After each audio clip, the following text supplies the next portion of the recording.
Hola a todos, espero que estéis bien y pasando estos días lo mejor posible.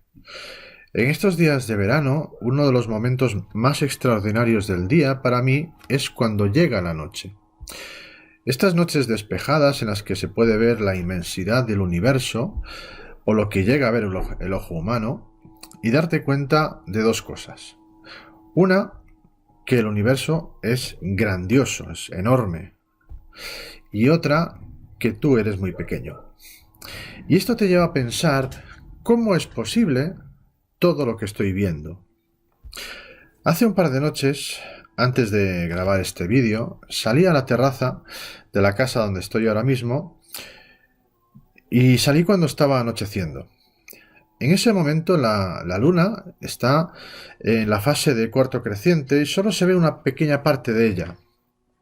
Ahora os enseñaré una imagen. Si os fijáis en esa imagen, en la fase creciente de la luna, vemos cómo la luz del sol incide sobre la parte derecha de la luna. Pero desde la posición en la que estoy, la luz incide desde un poco más abajo, es decir, algo así como lo que ves en la siguiente imagen. Generalmente, cuando vemos la luna, no apreciamos casi nunca el volumen que tiene, es decir, la vemos como si fuera un elemento plano en el cielo y pocas veces distinguimos que la luna no es una circunferencia o un círculo en el cielo o un elemento en dos dimensiones, sino que es como si viéramos un globo redondo y con volumen, un elemento en 3D. El momento en el que yo salí a la terraza todavía no era de noche del todo. Estaba a punto de oscurecer, pero había algo de luz. Y eso hizo que la parte de la luna que no estaba iluminada se pudiera ver o se pudiera distinguir, dándole así la perspectiva de volumen. Y parecía un globo suspendido allí en el cielo. Y eso es algo que pocas veces se ve con tanta claridad como yo lo vi hace un par de días. Y todo ello dependió de la luz y de la perspectiva que yo tenía. El lugar en el que estamos es un paraje de la España profunda ahora mismo y es un lugar precioso, la verdad. Estamos pasando unos días en un lugar de La Mancha de cuyo nombre sí quiero acordarme. Es un pueblo que está en un parque natural del Alto Tajo, en la provincia de Cuenca. Y para que tengáis alguna referencia, está en este lugar la embotelladora de Solán de Cabras. Pues yendo desde la casa donde estamos hacia ese lugar, el Solán de Cabras, pasas por un cañón que forma el río Guadiela, que es un afluente del Tajo. Este cañón es un lugar en el que anida el buitre leonado. Es un ave espectacular, con una envergadura que va desde los 2,30 m a los 2,65 m. Una pasada, es digno de ver este animal de cerca. Y por ese cañón hay un sendero que discurre al lado del río y es un acceso bastante fácil. Así que hace un par de días fuimos con los niños hasta allí. Yo les había explicado cómo es un buitre. Más o menos se lo expliqué con mis palabras. Así que ellos querían verlo. Y bueno, yo también quería verlo porque me hacía ilusión volver a verlos, ¿no? A medida que nos íbamos acercando a ese cañón, oíamos a los buitres de lejos, ¿no? Que emiten unos sonidos guturales. Y llegamos a un lugar del camino en el que si miras hacia arriba, a unos 30 metros sobre tu cabeza, en la pared del cañón puedes ver agujeros en la pared. Y allí los ves asomados. Y cuando echan a volar desde su nido, no vuelan hacia arriba, sino que se lanzan y caen unos cuantos metros hasta encontrar una corriente de aire cálida que los vaya elevando. Y eso hace que desde abajo los veas más cerca e impresionan. La verdad es que sí. Pero hace unos años, mi mujer y yo fuimos al mismo lugar, pero por la parte de arriba del cañón. Es decir, pasamos por encima de las cuevas o de los agujeros donde anidan los buitres. Unos 5 o 6 metros por encima de ellos. Y asomados al precipicio, miramos a la pared que teníamos enfrente y pudimos ver a unos 30 metros más o menos de distancia, vimos con total claridad el interior de varios de esos nidos y esos agujeros de los buitres, que tenían los polluelos por dentro. Y pudimos ver cómo era una familia de buitres. Y ese cambio de posición, ese cambio de verlos desde abajo a verlos desde arriba y poder ver el interior de esas cuevas, cambió nuestra perspectiva. Porque cuando echaron a volar, nosotros los vimos desde arriba. Estábamos más altos que ellos y cuando echaban a volar veíamos cómo extendían sus alas con toda su envergadura y comenzaban a volar y a subir lentamente gracias a las corrientes de aire cálidas y poco a poco iban ganando altura. Iban desde más abajo que nosotros, después a nuestra altura, nos dimos cuenta que ellos sabían perfectamente que nosotros estábamos ahí y poco a poco fueron subiendo y subiendo sin perdernos de vista. Y es que verlo desde arriba cambió nuestra perspectiva. Muchas veces en nuestra vida tenemos situaciones complicadas, complejas, situaciones que te llevan a veces a la desesperación, a no ver ninguna salida y preguntarte ¿por qué me pasa a mí esto? Realmente viendo lo que vemos a nuestro alrededor, se nos hace difícil ver cuál es la parte buena. Y puedes pensar que hay gente que ve el vaso medio lleno y otras personas que lo ven medio vacías.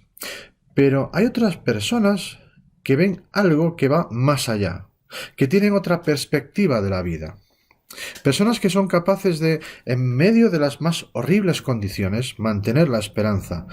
Pero no una esperanza basada en algo que ves, en algo que puedes tocar, que es tangible, sino en algo que no ves. Estas personas como yo, tenemos la convicción de que lo que ocurre en esta vida obviamente tiene un sentido, pero no es todo lo que hay. Hay algo más que aquello que se ve a simple vista. ¿En qué creemos? ¿Cuál es la perspectiva de nuestra vida? Déjame enseñarte de dónde proviene nuestra forma de vivir.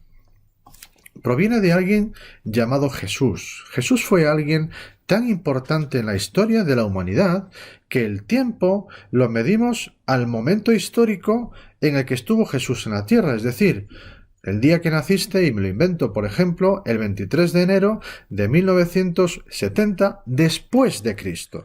Así de importante fue Jesús. Marca el calendario de nuestra era. Jesús vivió e hizo un montón de milagros y con unos 33 años tuvo que enfrentar la muerte. Pero una muerte que formaba parte de su misión en su vida.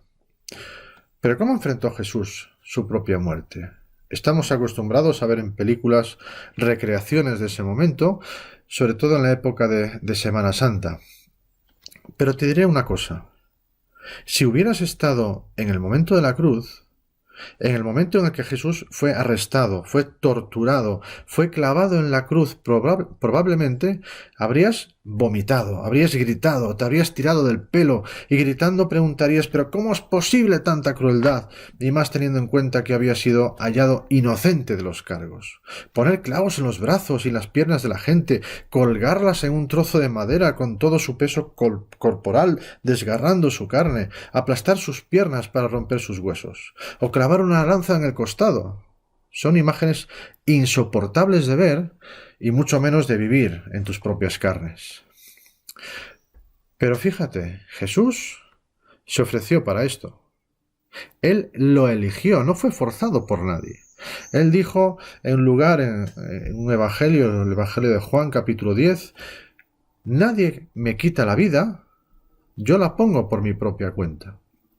Y dice en otro lugar, en Mateo 26, ¿crees que no puedo apelar a mi Padre y Él me enviará de inmediato más de 12 legiones de ángeles?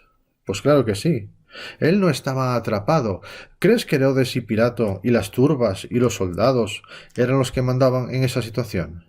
El Padre escribió la historia y Él y Jesús estuvieron de acuerdo. Y ese era el papel de Jesús, ser crucificado. Esa era la elección de Jesús, no la de Pilato. Y hay un nombre para todo esto. Se llama amor. Dice Pablo escribiendo a los romanos que Dios muestra su amor por nosotros en que siendo nosotros pecadores, es decir, que no merecíamos misericordia por parte de nadie, Cristo murió por nosotros. Así que esta es mi pregunta. El mayor sufrimiento al servicio del mayor amor para el que menos se lo merece, ¿cómo se hace eso? ¿Cómo soportó Jesús eso? ¿Y qué nos enseña eso a nosotros? Pues vamos a empezar por la respuesta de Jesús, directamente. En Hebreos capítulo 12, versículo 2, se nos dice que por el gozo que se puso ante él, ante Jesús, soportó la cruz. O como lo expresa otra versión, por causa del júbilo que le fue propuesto, soportó la cruz. La humillación de ser despojado de todo y ridiculizado, las heridas de los azotes, el dolor que le tuvo que causar la corona hecha con espinas clavándosele en la cabeza, hora tras hora. Aunque en cualquier momento recuerda que podría haber llamado al Padre para que lo rescatara, pero en lugar de eso eligió el dolor. Todo por la alegría que se le presentó. ¿Y qué es eso? ¿Cuál fue la alegría más allá de los horrores de la crucifixión que hicieron posible esta resistencia? ¿Cuál fue la alegría más allá de ese gran acto de amor que hizo posible que nos amara de esta manera? Aquí está la respuesta de Jesús. Dice Jesús en Juan capítulo 10 que por eso el Padre me ama, porque yo doy mi vida para tomarla de nuevo. Nadie me la quita, sino que yo la doy de mi propia voluntad. Tengo autoridad para darla y tengo autoridad para tomarla de nuevo. Este mandamiento recibí de mi Padre. En Juan 2, 19 también les dice a la gente: destruid este templo y en 3 días lo levantaré, haciendo referencia a su propia resurrección. En Marcos 8:31 dice que el Hijo del Hombre, Jesús, debe sufrir muchas cosas, debe ser muerto y después de 3 días resucitar. Debe hacerlo y lo va a hacer. En Hebreos 7:16 dice que Jesús será un sumo sacerdote eterno por el poder de una vida indestructible. En Mateo 28:18 dice que Jesús que toda autoridad me ha sido dada en el cielo y en la tierra. En Apocalipsis 17:14 dice que pelearán contra el Cordero y el Cordero los vencerá, porque Él es Señor de señores y Rey de reyes. Y Apocalipsis 1:18 dice que estaré vivo para siempre y tendré las llaves de la muerte y el Hades. Y también en Apocalipsis 3:21 dice que al vencedor le concederé sentarse conmigo en mi trono, como yo también vencí y me senté con mi Padre en su trono.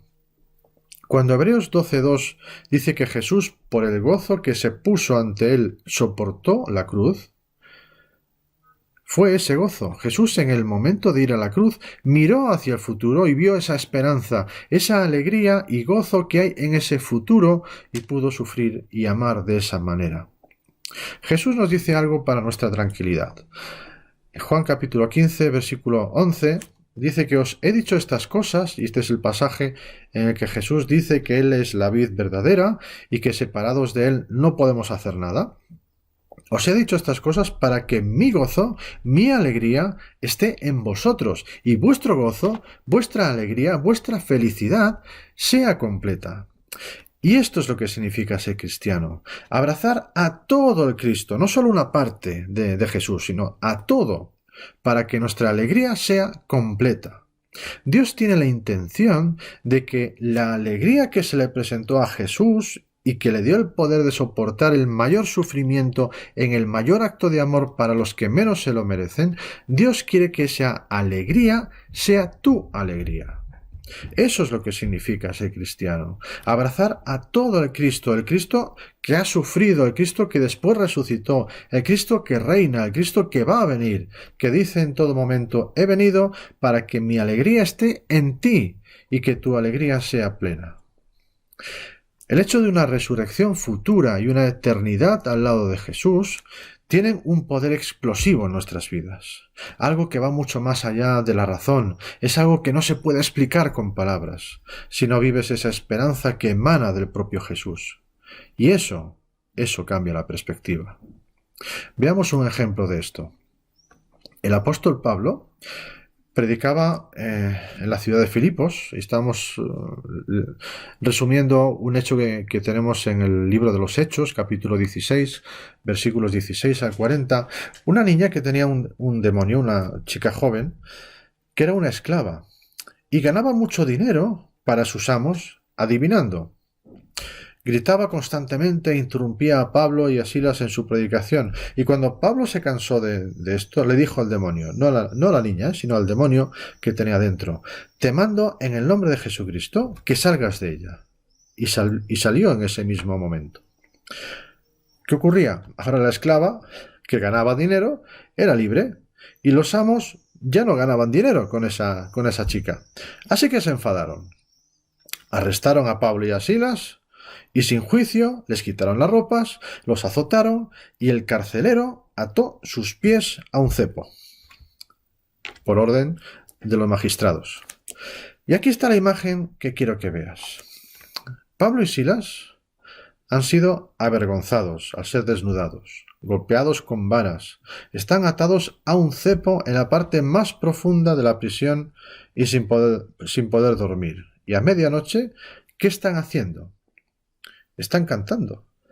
Alrededor de la medianoche, Pablo y Silas oraban y cantaban himnos a Dios, y los prisioneros los escuchaban.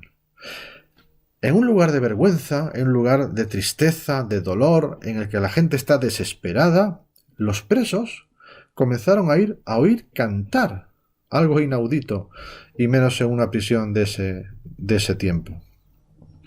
Y fíjate, luego se produce un terremoto, y las puertas fueron abiertas.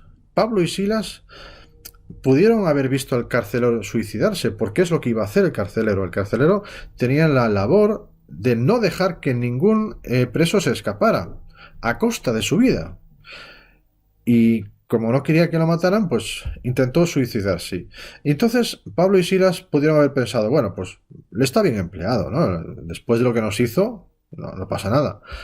Sin embargo, lo rescataron y le predicaron sobre Jesús, y él lo aceptó en su corazón, lo bautizaron y le dieron la bienvenida como a uno más de la familia, quizá a la persona menos merecedora de eso en todo Filipos. ¿Cómo cantaron Pablo y Silas al Señor y amaron al carcelero después de la humillación, los golpes, estar atados al cepo y más cosas que posiblemente ocurrieron y que no quedaron registradas? Cuando lo que tú y yo solemos hacer es quejarnos y planear demandar a alguien si nos mira mal. 4 veces en el libro de los Hechos, Pablo pone en una frase por qué soporta la persecución una y otra vez en su ministerio. Una vez, cuando estaba ante los judíos en Jerusalén, dice en Hechos 23:6, se me juzga a causa de la esperanza de la resurrección de los muertos. Cuando está ante Félix en Cesarea, en el capítulo 24, versículo 21, dice que por la resurrección de los muertos soy juzgado hoy ante vosotros. Después, ante el rey Agripa, se presenta y en el capítulo 26, versículo 8, dice: ¿por qué se considera increíble entre vosotros que Dios resucite a los muertos? Y cuando está ante los judíos en Roma, dice: porque por causa de la esperanza de Israel llevo esta cadena. Y la esperanza de Israel, nos dice en el capítulo 26, era que esperaban servir a Dios por toda la eternidad. La resurrección de Cristo y la resurrección de todos los cristianos en su venida fue el poder sustentador de la canción de Pablo y de Silas en esa prisión, en ese sufrimiento y en su amor por el carcelero. Es decir, por la alegría que se les presentó a Pablo, cantó en las cárceles y sintió amor por las personas, incluso por sus carceleros. Por la alegría que se le presentó, cantó himnos y salvó a pecadores. Poder ver con tanta claridad cuál es el futuro que se nos presenta por delante, que va mucho más allá de nuestra vida, cambia nuestra perspectiva. Alumbrar nuestra vida con la luz que es Jesús cambia y da forma a lo que tenemos por delante y nos hace verlo en toda su dimensión, como yo vi la luna hace unas noches. Poder ver la vida desde una posición más elevada que el plano físico y ver nuestra vida desde ese gozo que nos es presentado delante de nosotros, esa convicción de futuro, cambia nuestra perspectiva y nos ayuda a ver y ser sensibles a otros hechos y cosas que desde nuestra perspectiva física actual no podemos ver y que sin embargo están ahí. Jesús cambia nuestra perspectiva. Jesús nos da y es la única solución a nuestra vida, sea como sea que sea la tuya. Jesús quiere que el gozo que Él tiene sea tuyo y que así puedas cambiar tu perspectiva. Díselo a Él. A Él sea la gloria.